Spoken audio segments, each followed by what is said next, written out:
Thank you very much. I just want to get a read of the room. By a show of hands, who here has never made a mistake in your life? Just, okay, all right.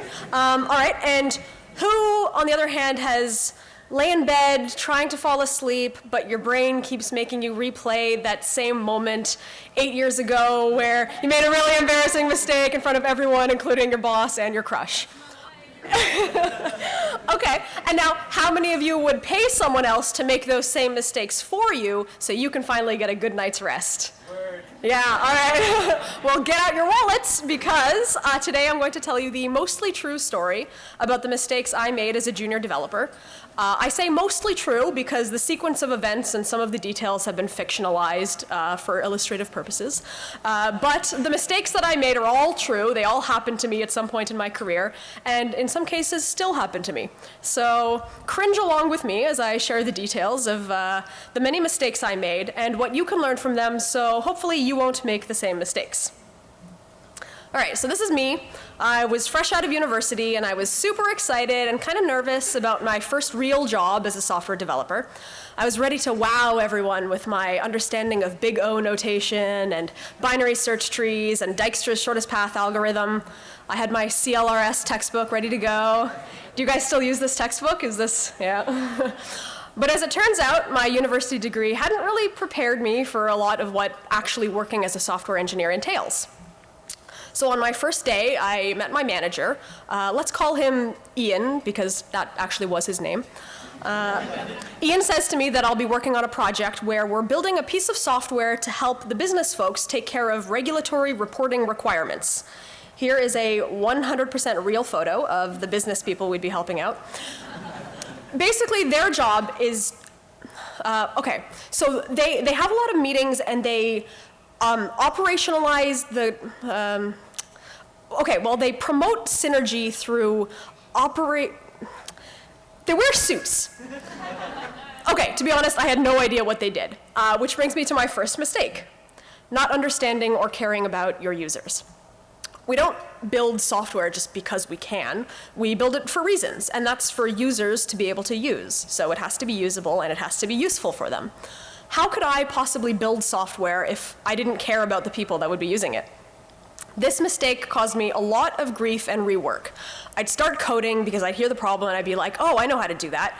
And then later I'd realize that I completely misunderstood how the business stores their data, for example, or what kind of file formats their existing systems accept. So I constantly had to redo things. To be a good software engineer, you have to take a genuine interest in what your users do, what they need, their expectations, and you need to be able to talk to people as if you're a real human being. This means practicing explaining technical concepts to non-technical people in a non-condescending way. So here are some tips. What did I do personally to remedy this mistake? I actually started talking to our users. I'd sit in on meetings that they were having, and I'd ask them about their expectations, their requirements, and not only asking them what they do, but observing what they do by sitting next to them and watching them do their job sometimes. And to be honest, it was hella boring. There's nothing exciting about regulatory reporting requirements.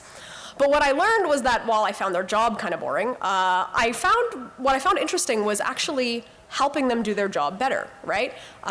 It's really fun engaging with people and finding out how do they do their job and then thinking, how can we make it better for them? How can we make it more efficient?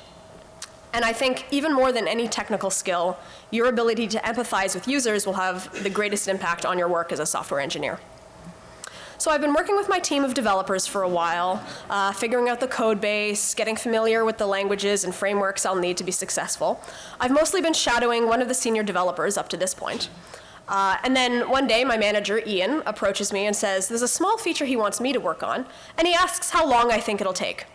And I happen to know this part of the code pretty well, and I'm feeling pretty confident, so I go, oh, easy, 10 minutes. So my mistake here was overcommitting and under-delivering. Basically, there were a few things I didn't consider. I didn't consider that we'd have to change a bunch of existing tests and I'd have to write additional ones.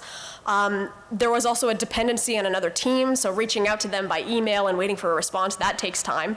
I didn't consider that we need to deploy this to production eventually. It's not just working on my laptop, and that takes time. Luckily, my manager was a cool guy, and he was a programmer himself back in the day, and he knew I was full of it, and he told me so. To be honest, this is a skill that I'm still not great at, but I do get an opportunity to practice it a lot, and I'm still learning how to get better at it. My experience has been that the better you get at estimation, the more reliable you are to your team, and in the long run, I think reliability beats brilliant code. So here are some tips. People will tell you that estimation is something that comes from experience, and you only need experience to get better at it, but you can actively work on it. And how good you are at estimation depends on a lot of things. For example, how familiar you are with the code, the level of bureaucracy in your organization, unfortunately sometimes impacts this. If you have dependencies on other teams, testing. One tip is to add a fudge factor. So think about how long you think it'll take and then just multiply it by 2 or 5 or 10. And it might seem like a ridiculously big number to you, but you'll be surprised at how accurate actually it is when you add that fudge factor. You can use past experiences, your own or colleagues. Feel free to reach out to a colleague and say, I know you've done something similar in the past. How long did it take you? A lot of teams already do this, but track your estimates. Write down how long you think it'll take, then go back and say, this is how long it actually took, and then you can compare the numbers and see how accurate am I and what should my fudge factor actually be. And you also don't have to give an answer right away. If someone asks you for an estimate, you could say, I'll have to think about it and I'll get back to you soon. And it's not just junior engineers who are bad at estimation. We're bad at it as an industry. Some researchers did a review on some surveys of estimation in software projects and found that for the average project, the overrun was about 30 to 40% on average. So let's think about the implications of this. If I say something will take an hour and it takes me an hour and 20 minutes, that's not such a big deal. But if we're thinking about the time frame of big software projects, if I say it'll take me 12 months and it takes me 3 to 5 months more than that, that's pretty significant. And this is like an industry average, so everyone is pretty bad at estimation, it looks like. Then there's Hofstadter's law. It always takes longer than you expect, even when you take into account Hofstadter's law. And don't forget that what one programmer can do in 1 month, 2 programmers can do in 2 months. And if all else fails, you can always use the Scotty principle of estimation. Do you mind a little advice? Starfleet captains are like children. They want everything right now, and they want it their way. But the secret is to give them only what they need, not what they want. Yeah, well, I told the captain I'd have this analysis done in an hour. How long would it really take? An hour? Oh, you didn't tell him how long it would really take, did you? Well, of course I did. Oh, laddie, you've got a lot to learn if you want people to think of you as a miracle worker. So I finished that small feature that Ian asked me to work on, and I've proven myself as a software engineer that's capable of working pretty independently for the most part. So now he's going to give me a bit of a tougher task. It's a bigger feature with a lot of moving parts, and it's a pretty tough problem with lots of potential solutions. Figuring out the right one will be a big challenge. So I'm sitting in front of my computer trying to think about how to solve this problem. I mean, it must be a common problem. I'm not the first one who has to do this, right? I'm sure someone else on the internet has already solved it. No need to reinvent the wheel, right? Let's just head over to Stack Overflow and copy and paste the first thing we find. All right. Okay, so I want to do this thing. How to do the thing. Okay. Oh, 9,000 votes. That's pretty good. All right, let's see.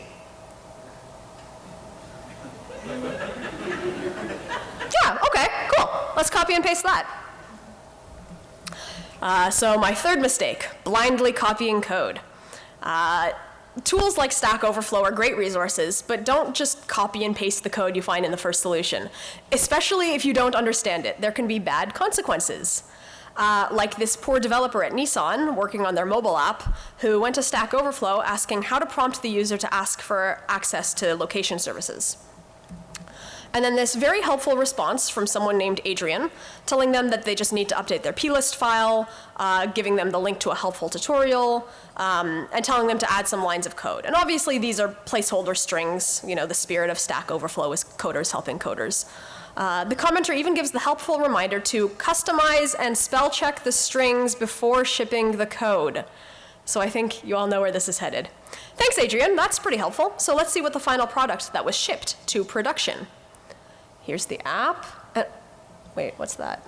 The spirit of Stack Overflow is coders helping coders. Oh, boy. And think of the confusion this would cause like a Nissan driver, right? They might worry that their car is programmed to stack in a pileup while the gas tank overflows. I don't know. Moral of the story, don't just blindly copy and paste code from Stack Overflow. Luckily, nothing that bad ever happened to me. But I was guilty of blindly copying and pasting code from Stack Overflow, trying to get a quick solution without really understanding how or why the code works, or more often, why it didn't work. And when I think about it, that was a lot of missed opportunity for me. Think about how much more I could have learned if, instead of rushing to find a solution and copying code, I actually took the time to read documentation and understand what I was doing. And I think as a junior engineer, I was concerned about getting things done quickly to impress my superiors. But think about which sentence sounds better to your manager. Hey, Ian, I don't really understood what I wrote, but it works and I got it done really quickly.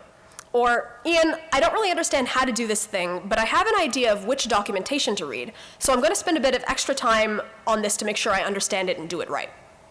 Guaranteed it's the second one. So here are some tips. Tools like Stack Overflow are just that, they're tools. It's not a cookie cutter solution.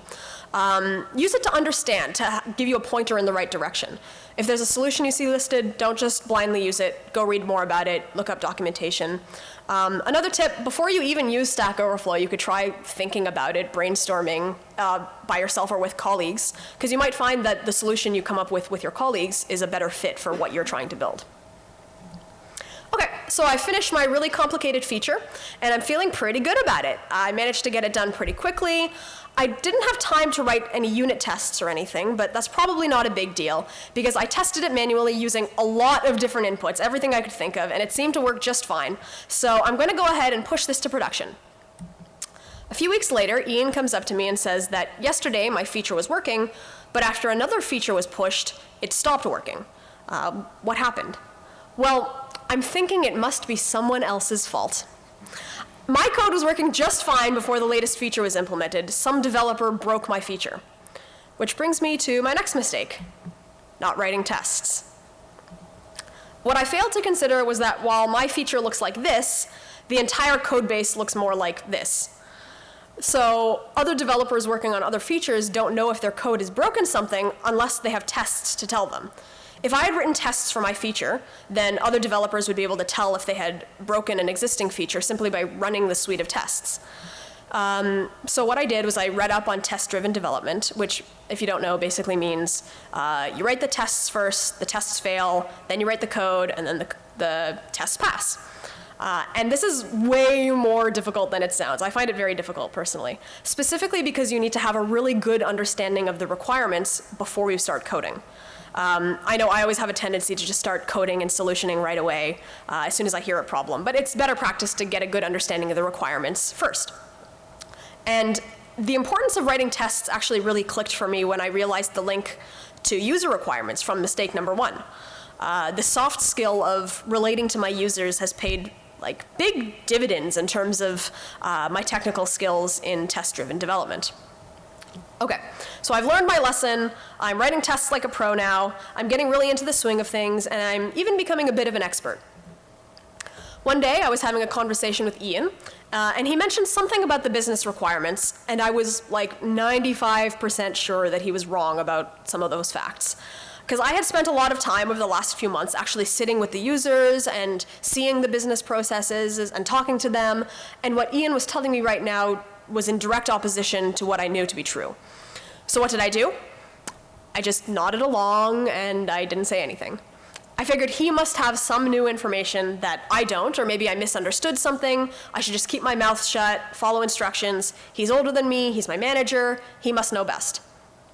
It turns out I was right about the thing, and if I had said something to him, we would have saved about a week of time.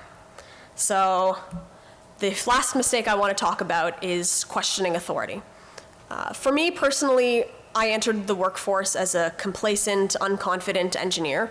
Maybe it's a personality thing, maybe it's like cultural, I don't know, but some people are just more hesitant to question authority. And I think that's a shame, because even if you're the most junior developer on the team, your thoughts and opinions are valuable. If you work for a company where questioning authority is frowned upon, it's time to start looking for a new job. A good company will realize that the people working in the trenches are the ones closest to the action, and they have unique insights that will help build better software. I'm not saying that you have to be, arrogant and contrarian and belligerent just for the sake of it. This is kind of a sensitive area, right? People don't like being told that what they said was wrong. Do it with tact and respect. If you think someone has said something wrong, don't make it personal. Make it about the facts. You're on the same team. Frame it as working together to come to the best solution. Okay, so let's review the mistakes I made and what I learned. Not understanding or caring about users. I learned that it's important to understand what your users need in order to build good software for them. You have to take an interest in their requirements, what their expectations are, how they do their work. Overcommitting, under-delivering. I learned that agreeing on a definition of done is really important, and that in software there's more to consider than just the time it takes to code something. And there's a lot of ways we talked about getting better at this, the most important of which is keeping track of your estimates and comparing that to how long something actually took. I learned that blindly copying and pasting code, especially when you don't fully understand it, is lazy and can have bad consequences. And it's better to take the time to fully understand what you're doing by doing research or reading documentation. I learned that writing tests is really important for building robust software, not just so that you know your feature is working, but so that other developers don't accidentally break existing features. And this ties into mistake number 1, because if you have a good idea of your users' requirements, then doing test-driven development makes it even better and easier to build software. And I learned to trust myself, speak up with my opinions, not be afraid of being wrong. Even as a junior team member, your opinions are valuable. And I did have a list of a lot more mistakes than this, but I just want to, I was excited to give this talk because I want to encourage everyone to share their mistakes with each other. Let's help cultivate a growth culture in software where making mistakes is seen as opportunities for learning and growth. And I want to end with, the only real mistake is the one from which we learn nothing. You can find my slides up on my website. Thank you very much.